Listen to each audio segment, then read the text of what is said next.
ஐசுவரியம் உள்ளவர்கள். இவ்வுலகத்திலே ஐஸ்வர்யம் உள்ளவர்கள் இருமாப்பான சிந்தையுள்ளவர்களாயிராமலும் நிலையற்ற ஐஸ்வர்யத்தின் மேல் நம்பிக்கை வையாமலும் நாம் அனுபவிக்கிறதற்கு சகலவித நன்மைகளையும் நமக்கு சம்பூர்ணமாய் கொடுக்கிற ஜீவனுள்ள தேவன் மேல் நம்பிக்கை வைக்கவும், நன்மை செய்யவும், நற்கிரியைகளில் ஐஸ்வர்யவான்களாகவும் தாராளமாய் கொடுக்கிறவர்களும் உதார குணம் உள்ளவர்களுமாய் இருக்கவும், நித்திய ஜீவனை பற்றிக் கொள்ளும்படி வருங்காலத்திற்காக தங்களுக்கு நல்ல ஆதாரத்தை பொக்கிஷமாக வைக்கவும் அவர்களுக்கு கட்டளையிடு. ஓ தீமோத்தேயுவே, உன்னிடத்தில் ஒப்புவிக்கப்பட்டதை நீ காத்துக்கொண்டு சீர்கேடான வீண் பேச்சுக்களுக்கும் ஞானம் என்று பொய்யாய் பெயர் பெற்றிருக்கிற கொள்கையின் விபரீதங்களுக்கும் விலகு. சிலர் அதை பாராட்டி விசுவாசத்தை விட்டு வழியப் போனார்கள். கிருபையானது உன்னோட கூட இருப்பதாக. ஆமென். தீமோத்தேயு ஐஸ்வர்யம் உள்ளவர்களுக்கு கட்டளை கொடுக்க வேண்டும். தங்களுக்கு வரப்போகிற சோதனைகளை குறித்து அவர்கள் எச்சரிக்கையாய் இருக்க வேண்டும் என்று தீமோத்தேயு ஐஸ்வர்யவான்களுக்கு கட்டளை கொடுக்க வேண்டும். ஐஸ்வர்யம் உள்ளவர்கள் தங்கள் ஐஸ்வர்யத்தின் மூலமாய் நன்மை செய்ய வேண்டும் என்றும், அவர்கள் நற்கிரியைகளில் ஐஸ்வர்யவான்களாக இருக்க வேண்டும் என்றும் அவர்களுக்கு புத்தி சொல்ல வேண்டும். மேலும் ஐஸ்வர்யம் உள்ளவர்கள் தாராளமாய் கொடுக்கிறவர்களாகவும் உதார குணம் உள்ளவர்களாயும் இருக்க வேண்டும் என்று அவர்களுக்கு புத்தி சொல்ல வேண்டும். ஐஸ்வர்யம் உள்ளவர்கள் இருமாப்பான சிந்தை உள்ளவர்களாய் இருக்கக்கூடாது. நிலையற்ற ஐஸ்வர்யத்தின் மேல் அவர்கள் நம்பிக்கை வைத்திருக்கக்கூடாது. இவ்வுலகத்தின் ஐஸ்வர்யம் நிலையற்றது. இந்த பிரபஞ்சத்தில் ஐஸ்வர்யத்தை போல நிலையற்றது வேறு எதுவும் இல்லை. ஒருவர் இன்று ஐஸ்வர்யவனாக இருப்பார், மறுநாளில் அவர் தன் ஐஸ்வர்யத்தை எல்லாம் இழந்து தரித்திரராகி விடுவார். எல்லா ஐஸ்வர்யமும் அவரை விட்டு ஒரே நாளில் போய்விடும்.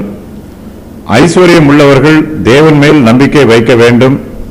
அவரே நாம் அனுபவிக்கிறதற்கு சகலவித நன்மைகளையும் நமக்கு சம்பூரணமாய் கொடுக்கிறவர். அவரே ஜீவன் உள்ளவர். இப்பிரபஞ்சத்தில் ஏராளமானோர் ஐஸ்வர்யம் உள்ளவர்களாய் இருக்கிறார்கள். அவர்களில் அநேகரால் தங்கள் ஐஸ்வர்யத்தை அனுபவிக்க முடியவில்லை. ஐஸ்வர்யத்தை செலவு பண்ண வேண்டும் என்னும் இருதய சிந்தையும் அவர்களிடத்தில் காணப்படவில்லை. ஐஸ்வர்யவான்கள் தங்களிடத்தில் உள்ள ஐஸ்வர்யங்களை நன்மை செய்வதற்கும் நற்கிரியைகளை செய்வதற்கும் பயன்படுத்த வேண்டும். தங்களிடத்தில் உள்ள ஐஸ்வர்யத்தினால் மற்றவர்களுக்கு நன்மை செய்ய வேண்டும். உண்மையான ஐஸ்வர்யம் உள்ளவர்கள் நற்கிரியைகளில் ஐஸ்வர்யவான்களாக இருப்பார்கள். நாம் எப்போது பார்த்தாலும் இப்பிரபஞ்சத்தின் மீதும் நிலையற்ற ஐஸ்வர்யத்தின் மீதும் நம்பிக்கை உள்ளவர்களாக இருக்கக்கூடாது. நாம் வரப்போகிற உலகத்தையும் நினைத்து பார்க்க வேண்டும். நாம் இம்மைக்காக மாத்திரம் ஜீவிக்காமல் மறுமையையும் நோக்கி பார்க்க வேண்டும். நாம் இப்பிரபஞ்சத்தில் ஜீவிக்கும் போதே பரலோகத்தில் பிரவேசிப்பதற்கு நம்மை தகுதிப்படுத்திக் கொள்ள வேண்டும். நித்திய ஜீவனை பற்றி கொள்ளும்படி வருங்காலத்திற்காக நமக்கு நல்ல ஆதாரத்தை பொக்கிஷமாக வைத்துக் கொள்ள வேண்டும். கர்த்தருடைய ஊழியக்காரர்கள் ஐஸ்வர்யம் உள்ளவர்களாய் இருப்பதற்கு பயப்படக்கூடாது. அதே வேளையில் நம்மிடத்தில் ஐஸ்வர்யம் இருக்கும்போது இருமாப்பான சிந்தை இருக்கக்கூடாது. நிலையற்ற ஐஸ்வர்யத்தின் மேல் நாம் நம்பிக்கையை வைக்கக்கூடாது. அப்போஸ்தலர் பவுல் தீமோத்தேயுவுக்கு ஒரு விசேஷித்த கட்டளையை கொடுக்கிறார். ஓ தீமோத்தேயுவே, உன்னிடத்தில் ஒப்புவிக்கப்பட்டதை நீ காத்துக்கொள் என்று சொல்லுகிறார். இந்த கட்டளை கர்த்தருடைய ஊழியக்காரர்களாகிய நம் எல்லோருக்குமே கொடுக்கப்பட்டிருக்கிறது. ஒவ்வொரு ஊழியக்காரரிடத்திலும் கர்த்தர் தம்முடைய ஊழியத்தை பொறுப்பாக ஒப்புவித்திருக்கிறார். தேவனுடைய சத்தியங்கள், தேவனுடைய பிரமாணங்கள் ஆகியவை நம்மிடத்தில் ஒப்புவிக்கப்பட்டிருக்கிறது. நாம் இவற்றை காத்துக்கொள்ள வேண்டும். எழுதப்பட்டுள்ள வேத வாக்கியம் நம்மிடத்தில் ஒப்புவிக்கப்பட்டிருக்கிறது. வேத வசனத்தை நாம் காத்துக்கொள்ள வேண்டும். ஒரு சிலர் தங்களுடைய கல்வி அறிவையும் ஞானத்தையும் குறித்து பெருமைப்படுகிறார்கள். உலக கல்வி ஞானம் என்று பொய்யாய் பெயர் பெற்றிருக்கிறது. ஒரு சிலர் இயேசு கிறிஸ்துவின் மேல் விசுவாசம் வைப்பதற்கு பதிலாக ஞானம் என்று பொய்யாய் பெயர் பெற்றிருக்கிற கொள்கையின் மீது விசுவாசம் வைக்கிறார்கள். தேவனுடைய வார்த்தையை பற்றி கொள்ளாமல் ஞானம் என்று பொய்யாய் பெயர் பெற்றிருக்கிற கொள்கையை பற்றி கொள்கிறார்கள். ஆகையினால்தான் நம்மிடத்தில் ஒப்புவிக்கப்பட்டதை நாம் காத்துக்கொள்ள வேண்டியது மிகவும் அவசியமாய் இருக்கிறது. அப்போஸ்தலர் பவுல் தீமோத்தேயுவுக்கு ஆலோசனை சொல்லும்போது, உன்னிடத்தில் ஒப்புவிக்கப்பட்டதை நீ காத்துக்கொள் என்று திரும்ப திரும்ப சொல்லுகிறார். கர்த்தருடைய ஊழியக்காரர்களாகிய நாம் நம்முடைய ஊழிய அழைப்புக்கு பாத்திரவான்களாக நடந்து கொள்ள வேண்டும். கர்த்தர் நம்மிடத்தில் ஊழியத்தை பொறுப்பாய் ஒப்புவித்திருக்கும் போது நாம் அதை காத்துக்கொள்ளாமல் கர்த்தரை வஞ்சித்து விடக்கூடாது. சுவிசேஷத்தின் சத்தியத்திற்கு விரோதமாய் இருக்கிற ஞானம் விஞ்ஞானம் என்று பொய்யாய் பெயர் பெற்றிருக்கிறது.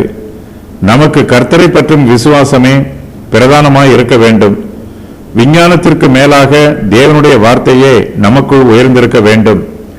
விசுவாசத்திற்கு மேலாக ஞானம் என்று பொய்யாய் பெயர் பெற்றிருக்கிற கொள்கையை உயர்த்துகிறவர்கள் விசுவாசத்தை விட்டு விலகி போய் விடுவதற்கு வாய்ப்புள்ளது. ஆகையினால் கர்த்தருடைய பிள்ளைகள் இப்படிப்பட்ட விபரீதங்களுக்கு விலகி இருக்க வேண்டும்.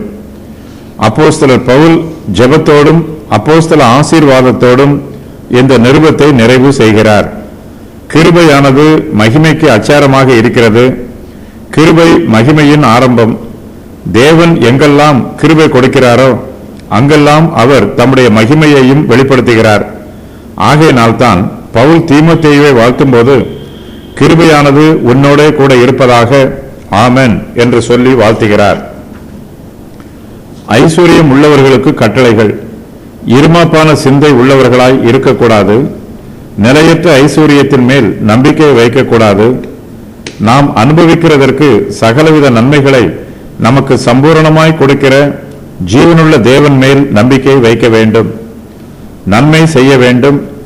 நற்கிரியைகளில் ஐஸ்வர்யவான்களாக வேண்டும். தாராளமாய் கொடுக்கிறவர்களாக இருக்க வேண்டும். உதார குணம் உள்ளவர்களாய் இருக்கவும், வருங்காலத்திற்காக தங்களுக்கு நல்ல ஆதாரத்தை பரலோகத்தில் பொக்கிஷமாக வைக்க வேண்டும். நித்திய ஜீவனை பெற்றுக்கொள்ள வேண்டும்.